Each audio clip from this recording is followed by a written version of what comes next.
যে আমাদের প্রাণের রাসূল যাকে আমরা আমাদের জীবনের চেয়ে বেশি ভালোবাসি, আজকে ভারতের রামগিরি তাকে আজকে অকথ্য ভাষায় আজকে তাকে কটূক্তি করা হয়েছে, ঠিক কিনা? আমরা বাংলাদেশ থেকে বাংলাদেশের সমস্ত জনগণ এটার তীব্র নিন্দা জানাই।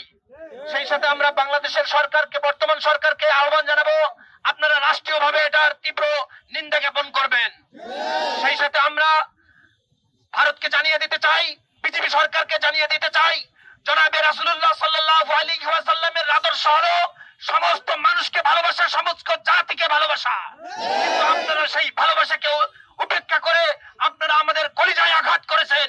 অথচ আপনারা তাকে দেখুন, আমাদের দেশের ধর্ম প্রতিষ্ঠা কি ঘোষণা করেছেন? উনি ঘোষণা করেছেন সামনে পূজায় যেন কোন হিন্দুর গায়ে আঘাত না হয়, কোন মন্দিরে আঘাত না হয়। এই জন্য মাদ্রাসা ছাত্ররা, এদেশের মুসলমানেরা তাদের শান্তি নিশ্চিত করবে।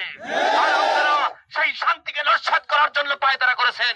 অতএব সাবধান করে দিতে চাই, আমাদের মুসলমানদের আকীদা, ঈমান এবং আমাদের প্রাণের রাসূলকে নিয়ে কোন ধরনের কটূক্তি এবং কোন ধরনের সর্বকালের সর্বশ্রেষ্ঠ মহামানব আমাদের প্রিয় নবী সাল্লাল্লাহু আলাইহি ওয়াসাল্লাম